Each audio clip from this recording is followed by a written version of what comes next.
And good evening, good afternoon. We have Take Two for joining us in our Facebook live stream. I'm Phil Brown with iTDi, and we're very pleased tonight to be inviting Pete Sharma for an interview to talk about blended learning, digital materials, and get to know him a little bit more. At the moment, it is 1 p.m. in the UK. Steve is joining us from Kyoto. If you joined us just this moment ago, thank you for coming back in. Pete is here as well, and we will be adding him very shortly.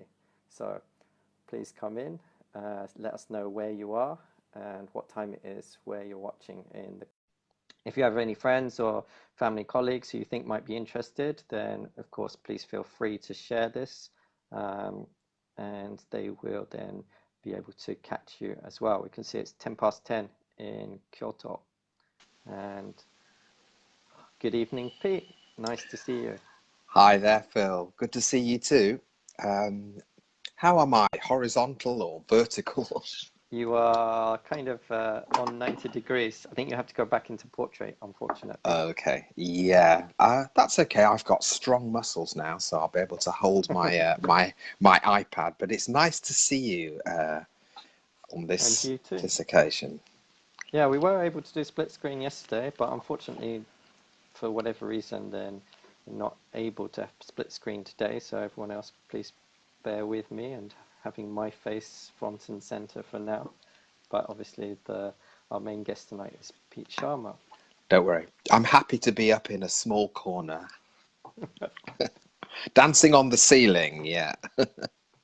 Excellent.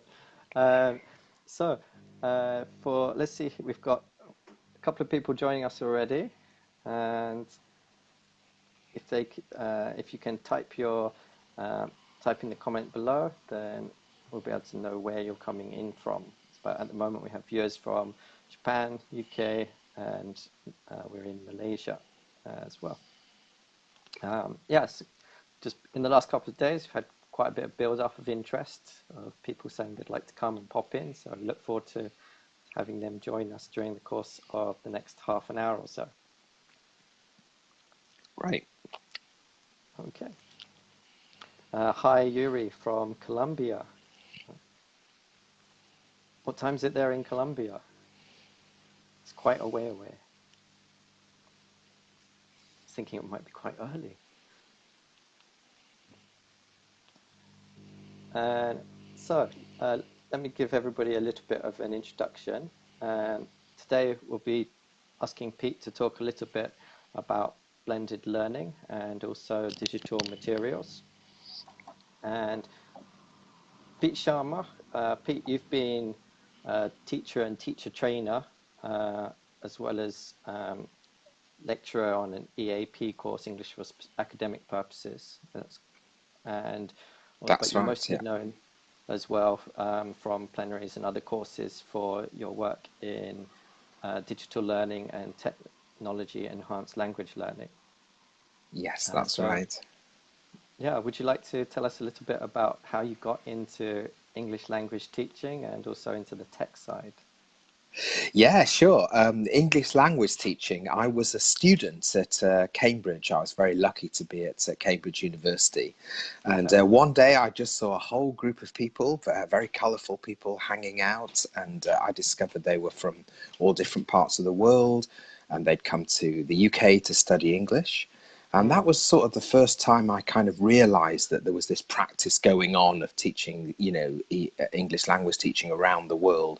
So I was kind of bitten by that. mm-hmm, When I was at Cambridge, I did English literature, mm-hmm, which is the exact opposite of anything scientific.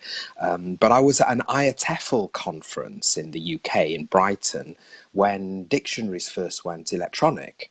And I mm. watched the session, and you could click on a word and it would hyperlink you to any other part of the dictionary.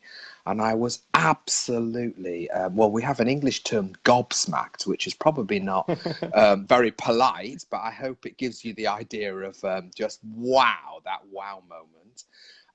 And then I saw another CD-ROM Mm-hmm. which was created by the University of Wolverhampton. And again, you Mm. could just touch something and go to a different part of the disc, and that shift, from Mm. analog to digital, it was just absolutely incredible. And so Right. I got really hooked. So that's how my sort of love of tech started, Phil. All right. Brilliant. Yeah, and those electronic dictionaries, they served me all through my uni days when I was studying Japanese as a Yeah, university student. We all yeah, carried them, and amazing yeah. functionality. Yeah, and It's I think difficult. what was happening, sorry to come No, in no, there, go just ahead. at the time was everybody was predicting the demise of these discs. These discs won't be around, and I was Mm. told again and again everything will go on to the internet. So in the end, I couldn't Mm. get a book about CD-ROM. And so I finally ended up writing one myself just because I wanted one as a teacher, Right. which was quite amusing. And when it came out, 10 years after that, there were still CD-ROMs around. And I just thought, wow, it's so difficult to, make these predictions in this Mm. in this area. Right. Okay, Definitely. It's a fast changing world, isn't it? absolutely. Okay. And I saw recently you're doing, you actually, let's go back a little bit. I think I Yeah, first met you online actually in a right. course you did for iTDi about 4 years ago on Yeah, blended learning. So there I was yes. a participant and very much enjoyed the course, learnt a lot. But Oh, thanks. obviously for before that, I actually didn't really know very much about blended learning or whatever it was. So, in a Yeah. nutshell, could you kind of let everybody know how would you describe blended learning or how would you define it? Well, I think that because it's got the word blended in it, it Mm, absolutely has to involve at least two things and maybe hmm more. So you've got that idea of mix. So I always think really nice examples of things like that we just have in real life, like, blended coffee, the different colored beans, blended hmm whiskey, making up the blend. So it's a little bit like that for language teaching. And it's quite interesting that you can put these things together in a really positive way. And that's what I've always hoped for, that if you take mm, one thing and you add it to another, you get the mathematical equation 1 + 1 is more than 2. mm, So if you kind of take the best of what teachers do and the best of technology, hopefully your equation is teachers plus the technology equals 3, rather than 2. Your course is much better. But there's an interesting word, eclectic, which I believe in some languages, like eclectique, hmm is quite a negative word. It's just like throwing a bit of this and a bit of that. And we often use that word talking about methods, for instance. So you right. could kind of look at a blend as being a mad hodgepodge of lots and lots of different things all just thrown together into the mix. And Mm, so the whole idea of blended learning being purposeful, or with a pedagogical aim, has been really really fascinating for me. And the length of the term, Phil, it just sort of appeared in different areas like the business world, and then into mm, universities, tertiary hmm education, and then finally into language teaching. And it's been around so long, and yet it mm, always fascinates me that it still keeps, being something different for different people.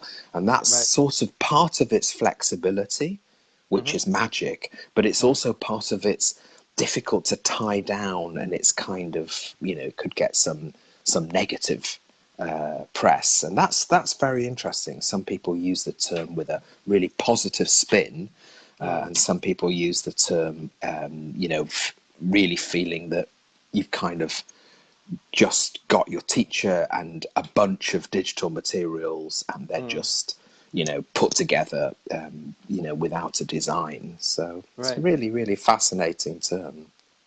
Yeah, it's kind of mirrored, I guess, in language teaching when people ask you about what's your teaching approach, and sometimes people talk about having an eclectic approach Yeah, beyond kind of having one particular method. And it can be positive in the sense of somebody's able to draw on their experience and use different methods to suit their learners in their context, yeah, or it can be seen as, oh, you're just randomly pulling things from different directions. So you do really know Absolutely. what you're doing. Um, Yeah. okay, just Phil, I've going. just noticed a Mhm. question in the talk in the Yes, I chat was just going to there. bring that up. Thank you. Yeah, which was it's quite tough for me to actually look at that, so I'll rely on your eyes there. But it says you've talked about a virtual blend, and that was a really incredible moment for me. That for always I'd thought of face to face as Hmm. being in the class. You know, you face to face is classroom teaching, and you're doing it in your lesson, and then Right. suddenly somebody used the term face to face for exactly what we're doing now. You know, so Mm, here's me, my face there in the UK, there's right. you over in Malaysia, and we're actually doing face to face, but in a kind of different meaning of the term. And Right. that's when I realized that you could have face to face, virtual face to face. Mm-hmm. So this idea of virtual coming together. So it's endlessly interesting how these terms change. Mm, And one example was just the idea of the classroom. And mm-hmm. for me, it's always been interesting and dynamic and a place where I love to meet my students. And then somebody once said to me, "Oh, God, the classroom. That's where everybody's got a different level, and we Mm-hmm. have to just go in the for the just above middle and so on. It's Right. much more interesting online because you can have all these different outcomes, and you can differentiate with people. And suddenly I realized for that person the classroom was a kind of sort of deadly boring place. And Mm-hmm. there's all these terms that we use, like teacher, and it's actually an umbrella word for a Mm. technophile teacher and a technophobe teacher, and so on. And it's really very interesting. Yeah, definitely. And I think also, the importance of that is increasing, especially with the huge growth in online teaching. Um, Mm, I'm sure there'll be people who may have questions about that as well. And the virtual blend very much applies there. Okay. right. Um, just going a little bit back, you're talking about the positives and the benefits of blended learning. Um, one of the questions raised earlier was about do you see the benefits for student learning as well as teacher training, or is there more benefit for teachers or for learners, or is it a question of both, do you see? Yeah, it's definitely good to distinguish the two when Hmm. you're doing this kind of, thinking about blended learning. And you could even distinguish something else, which is like the institution. So you Hmm. might just have a school that's been doing what it's done for a long, long time. And one day it kind of thinks, maybe, given that the competitor schools are doing much more in an online way, that there might be benefits for the school, and Mm, possibly for the managers in terms of saving costs. mm, And it's so complex that it's actually quite nice. I'm one of those people that quite like to make a grid of like pros and cons, mm, and it is quite nice to look at benefits from the students. Perhaps one of the biggest ones being they're not so tied to a timetable, like it's Monday morning, and whether you right. feel great or not, you've got your lesson there. You've got to Hmm. get into the school, but you can do a lot more. I met a term recently, U-learning, which stands for ubiquitous learning, and this idea that you can just learn anywhere.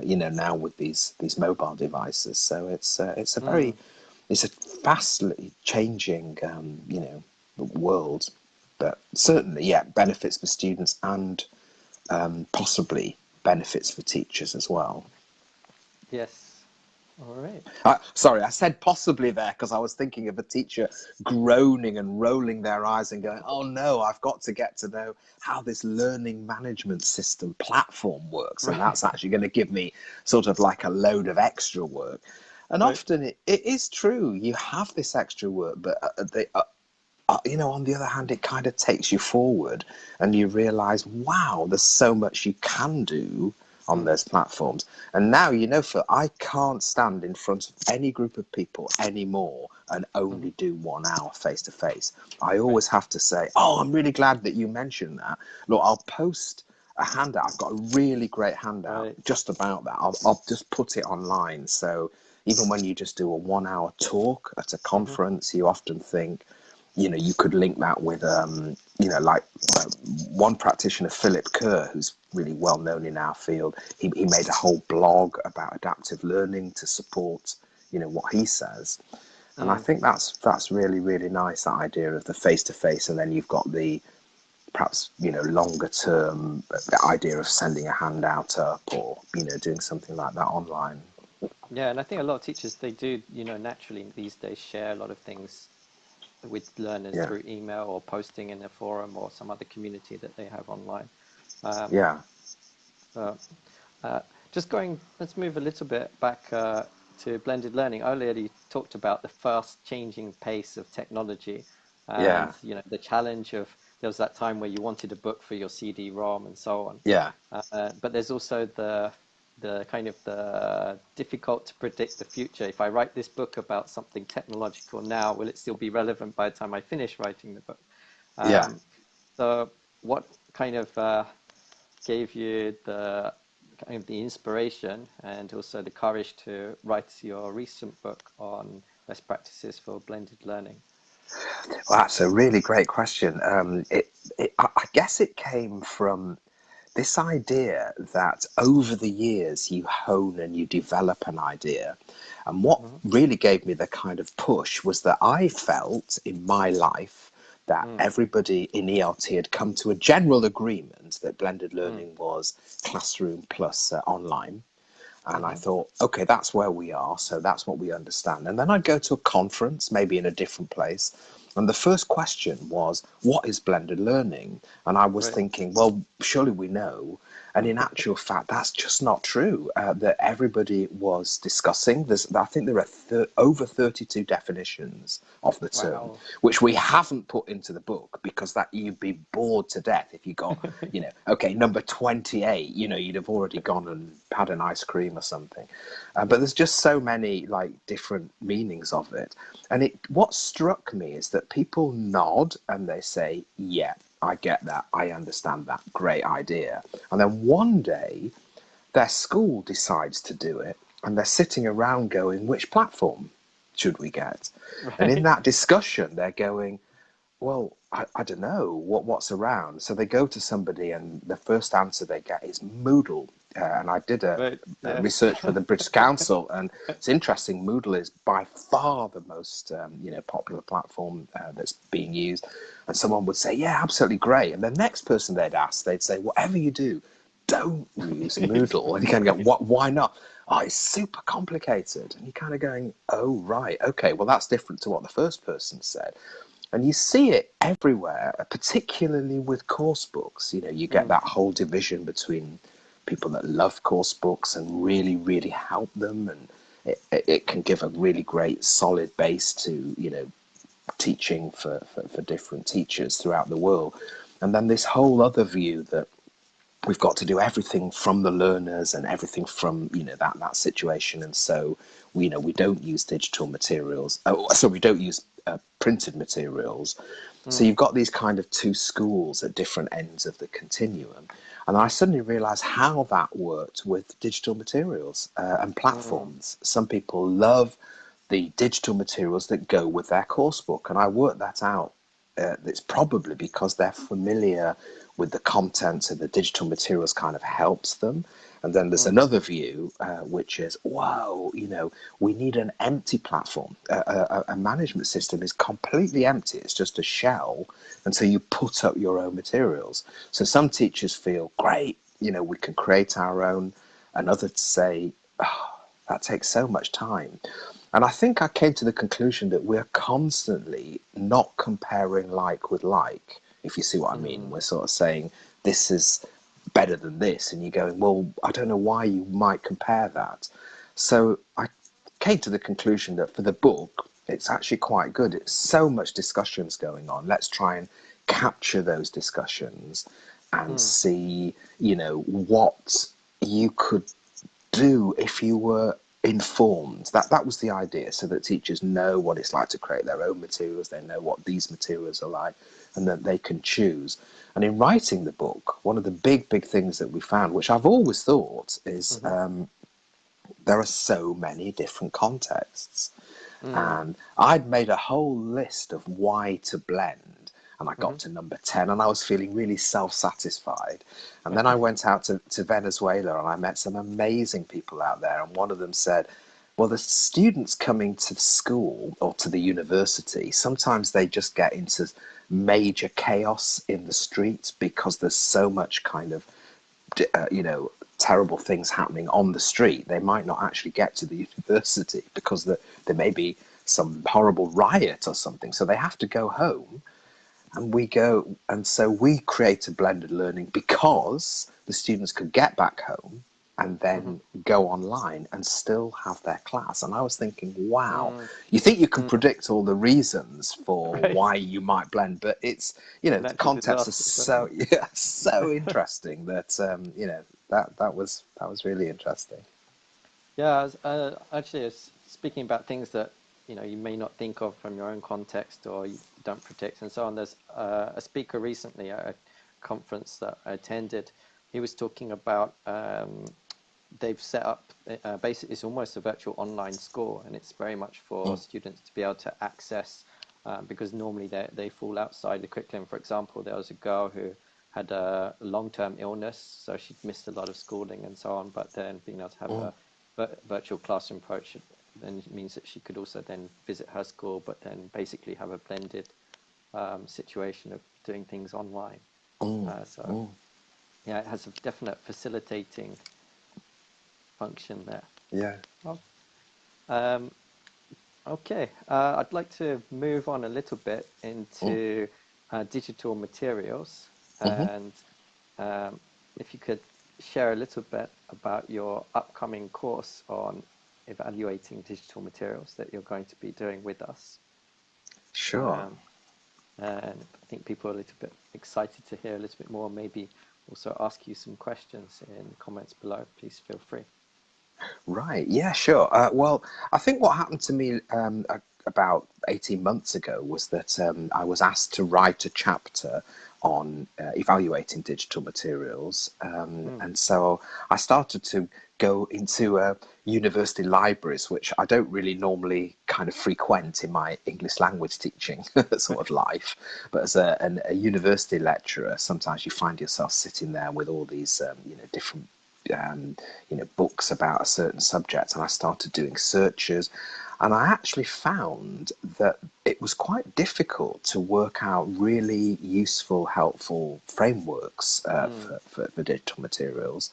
And I think one reason was because now there seems to be so many different kinds. So you might have an app, and then you might have digital materials of the sort that are on a learning management system, just to help students with kind of yes no answers and so on. And one of the things that constantly struck me was that it was really difficult to move into a place where people felt that they could agree about something, if that made sense. So, for instance, a designer might make some materials and get really excited, and then they might give a questionnaire to some students, and the student feedback might be very different to what they expected. So I started to get really interested in this idea that, first of all, I couldn't find what I wanted to find, and so I ended up researching and putting together this body of information, and I just felt, wow, that's just so interesting. If this happens to me, maybe there are other people out there kind of talking about, how do you choose materials for your school. So that was partly the reason, for the course, just because I'd done this research and discovered, wow, this is quite innovative. We can't just go and pick up just a nice framework instantly. Sometimes they exist. So I put it all together. So I was really excited to contact you guys at iTDi, because it's, I think you're quite innovative, and it felt like a really nice match. So that was one thing, and I think the other, which you came across, I believe, Phil, some posts that I'd done for the British About 10 Council years ago. many years ago. Yeah, and it was an incredible moment in my life where I just wanted. I got in touch with all these publishers, and they gave me their latest digital materials. And I was so excited to run this course where we divided the group and all the teachers went off and evaluated them, and they all came back. And the atmosphere in the room over the next hour was so, for me, absolutely incredible, because the materials just didn't hit the spot, in terms of what the teachers wanted from the materials. So I think what happened then was I realized, wow, there is such a gulf. And what I have discovered is that I think one thing is that so many digital materials go back to old, behaviorist kinds of, drill and kill, stimulus and response kind of things. And so teachers very much feel that their classrooms are much more communicative. So there's almost a tendency to kind of go, the digital bit will be a bit more boring.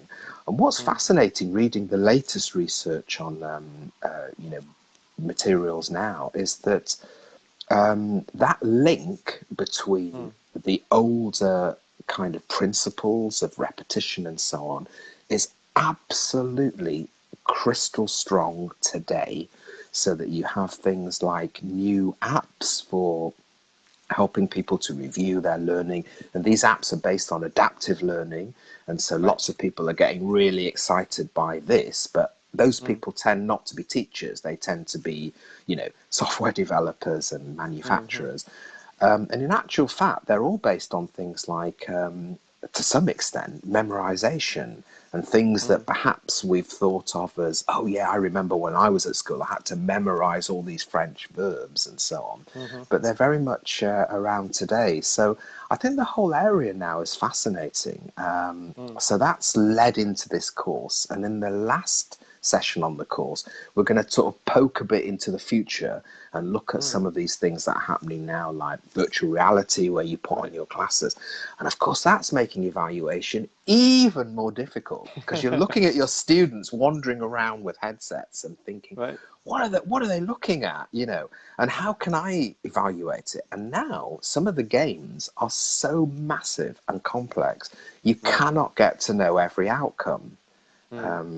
I don't know if you know that there was that Netflix film recently where you could actually choose different options during the film. Yeah, I saw that actually. It was in my it was. Oh wow! I mean, it was really interesting. What was interesting is, on the one hand, you have these major endings like 8, but then you have a mathematical view which actually says, I don't know if the term billions were used, but there are billions of outcomes, and you're thinking, what can an evaluator do? There's no way you could look at everything there. So it's just making it very challenging. So I think it's very timely to just stop and just kind of pull together all these research strands and so on. And that's what I hope to do in the course. Although I'll tell you, Phil, it's challenging for me. It's keeping me on my toes at night, trying to prepare for it. And that's a good thing, I think, that Excellent. we're Keep you stimulated. Absolutely. Thank you very much, Pete. Yes, from Steve, who's in the background on keyboard today. Right.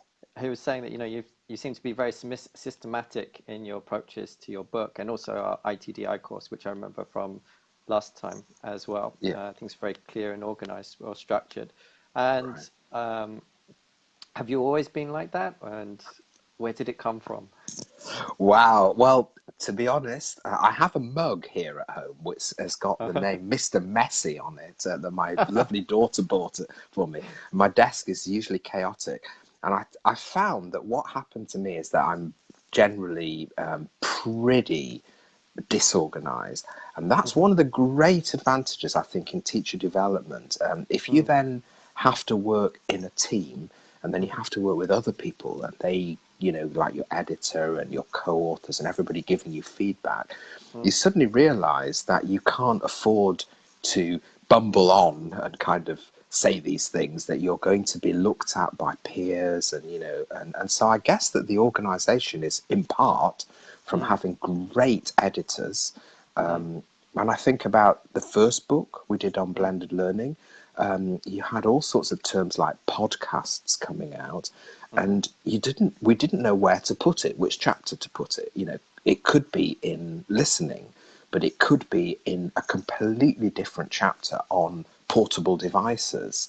And I remember we couldn't get any order about the chapters, and so our editor took lots of yellow post-it notes and took a massive, huge sheet of paper and put it down, and then just put the post-it notes into where all the chapters could be.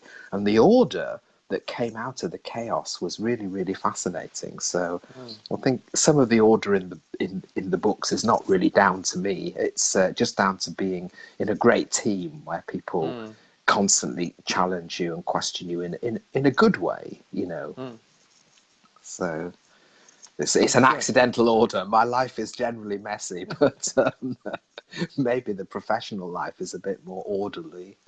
Right. And sometimes, we kind of like getting from A to B is not this one straight line, right? It's kind of squiggles over, and in the end, it may look like it was a straight line, but it often is Yes. far from it. Yeah, I saw that once when a group of people just had a gigantic argument, and at the end of it, they were all very frustrated and thought they'd got nowhere. And then somebody just stood up and said, "I made a mind map while I was listening of all your arguments, and I've put them all onto the mind map." And Nice. suddenly, it looked completely different, and the arguments were grouped, and it was quite interesting seeing Right. the order come out of the chaos. That's good. Yeah, mind map's another good area to get into. Mm. Just a quick question from Brett Burton Hmm. about the upcoming course starts on April the 7th. And just the last question about the upcoming course would be, you mentioned that you're going to be sharing 10 practical tips without obviously giving away all 10 of them, but would you like to share a teaser for one of them? Yeah, sure. What was interesting about the tips is that they all seemed to emerge out of what I was doing. So one of them was I came to the conclusion, with the help of the research, Mm, was don't just be a sole evaluator. Just don't go around yourself thinking I must evaluate these materials, but work in a small team so that mm, people can have different skills. So if, for instance, one of the people in your team is a really good course builder and works on the technical side, they could perhaps give insights from a design perspective. mm, And then also, if one of the people in your team actually, or that you consult, are students, it's quite interesting yes. that there's a Yeah. lot on UX now being written, which is user experience. What do users find out? And there's a whole body now built up about just apps about wellness, for instance, and mindfulness from the real world, and how they could come back and impact on the apps that we do. So that was one of the tips, was just Mm, don't actually consider evaluation as a process that perhaps several people with different skills could all be involved in, and then you'd mm, have perhaps a more solid, robust consensus. mm. That makes good sense. All right. Yeah, because often we try to get Great. that feedback loop closed by, getting to the end user, getting our student feedback, but we don't always necessarily think about getting people with Yeah. different skill sets in a team, although we Yes. pull in from our colleagues, but that's very Yeah. valuable. Thank you. Yeah. Yeah. My Okay, pleasure. just to keep my promise from earlier, Yeah. to everybody and everyone who's come today, to let you know that there is, for the Pete's last course on blended learning, which is from 4 years ago, but it's still available as a self-study, and there is a 50% off until the 31st of May. And there is Pete's publisher has very kindly offered all of our iTDi connections a discount on his latest book, I'm exclusive. gonna wave it around here, just Yeah, as a you should highly definitely desirable recognize the item. you can recognize the cover. It's had some great reviews, including It has, yeah. in Language Teaching Professional magazine, or is it English Professional magazine? I forgot now. Yeah, but yeah. LTP. And those codes are available with the link that's just been shared now, which is in our community news. You can see that currently showing there is a link to MailChimp and Learn How to Evaluate Digital Materials with Pete Sharma. And you can find the 2 codes in there. And last but not least, for the upcoming course, we've managed to arrange 2 special discounts. That's not 1, but 2. One is we've managed to extend a 50% promo until Friday. It will end, and there's also a 20% promo which will go until the 31st of March, to the end of the month. And if you'd like the 20% or 50% off the upcoming course, then please like our page on Facebook and share this video and tag iTDi. Then we will know that you have, we'll be able to see that you've done it, and then send us a quick message and we'll be able to then send you the promo code directly to you. Okay, Great. so just again, just like the page, step 1. Step 2, share this video and tag iTDi in it. Send us a message and we'll share the promo code for the upcoming course with you in a direct personal message. Great. Oh. Lovely. So, very much looking forward to the course. Thank you for staying over a little bit, Pete.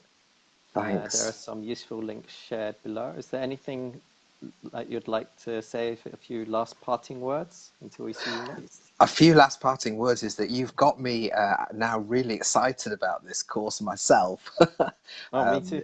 And I think one of the best things about iTDi and doing it like this is something called the walled garden effect, which is where each teacher is just working away with their institution's digital materials. And one great thing about this kind of course is that I'm just around to wave at people and to facilitate, but you just learn so much from all the other people on the course because they're taking an app and going, okay, let's evaluate this, and you find the results of their evaluation, and the sharing is absolutely fantastic. So I'm really looking forward to the course now, which is just after the IATEFL conference. So that's really fabulous. Anything I pick up there, I can feed directly into the course as well. So really looking forward to it, Phil, and thank you very much for hosting this, and to Steve too in the background. So, okay. Thank you. Have a great conference at IATEFL. Thank you. Thanks a lot. Look And forward thanks to seeing you everyone soon. that joined us. Thank you. Thank you Thanks a everyone lot. for coming. Cheers. That's all from Pete and from us at iTDi. Please do feel free to check any of the recording afterwards, which will be immediately available on our page if you missed anything earlier but would like to catch up on it. Okay, so wherever you are in the world, good morning, good night, and thanks a lot. have a nice day. Cheers, Phil. Thank you. Bye now. Thank you. Bye. Goodbye. Bye.